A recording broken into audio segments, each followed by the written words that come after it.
xilli muddaxileedka madaxweynaha jamhuuriyadda federaalk soomaaliya ee afarta sano ee sharciga ahayd markaasi ay uga harsan tahay wax ka yar dhowr iyo toban maalmood ayaa qaar ka mid ah xildhibaanada baarlamaanka jamhuuriyadda federaalk soomaaliya oo goor hore wakhtigooda uu dhammaaday waxay ugu baaqeen madaxweyne xasan sheekh maxamuud inuu iscasilo iyagoona sheegay in la taagan yahay wakhtigii madaxweynaha uu kursiga bannayn lahaa si looga gaaro arrimaha doorashooyinka iyo guud ahaanba caqabadaha siyaasadeed ee jira xal waara dalkana looga badbaadiyo firaaq dastuuriya. haddaba aragtidaada qaybta faallada ku dhiiba sida aad u aragto soo jeedinta xildhibaanada wakhtigooda uu dhammaaday ee ku aadan in madaxweyne xasan sheekh maxamuud uu kursiga banneeyo si dalka loo badbaadiyo. ma ku saxan yihiin xildhibaanadan mase la joogaa wakhtigii madaxweyne xasan sheekh maxamuud uu iscasili lahaa? hagaaga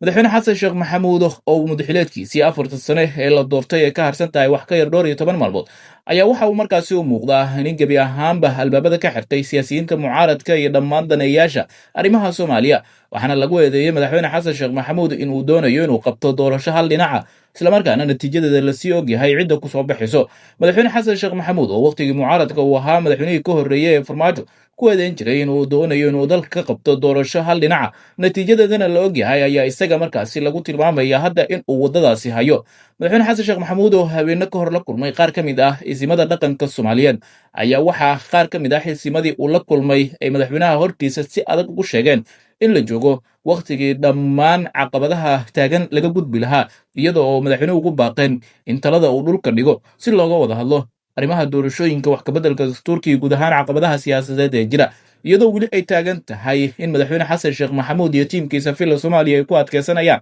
qabashada doorasho qof iyo coda oo lagu tilmaamay mid aan dhexdhexaad ahayn. waxaa qaar ka mid ah xildhibaanada baarlamaanka jamhuuriyadda federaalk soomaaliya oo tiradooda lagu sheegay inay kor u dhaafayso ilaa iyo 100 xildhibaan ay soo jeediyeen in madaxweyne xasan sheekh maxamuud uu iscasilo. xildhibaanadan oo goor hore wakhtigooda uu dhammaaday islamarkaana iyagu hadda iska joogo xukunka waxaa markaasi ay soo jeediyeen in madaxweynaha uu kursiga banneeyo si markaasi looga gaaro heshiis dhammaystiran dhammaan caqabadaha jira oo ay ugu horreeyaan arrimaha doorashooyinka, wax kabeddelka dastuurka oo qaar ka mid ah dowlad goboleedyada ay si weyn u diidan yihiin iyo xubnaha mucaaradka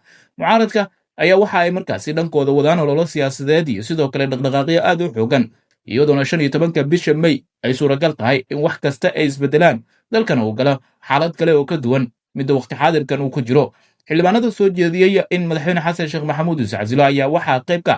xildhibaano markaasi si weyn markii hore qayb uga ahaa safka madaxweyne xasan sheekh maxamuud, waxaana ka mid ah cabdiraxmaan odowa oo isagu markaasi ka mid ahaa mas-uuliyiintii ugu sarreysay xisbiga JSB ee dhowaan isagu markaasi iska casilay xubinnimadii xisbiga iyo sidoo kale mas-uuliyaddii xisbiga JSB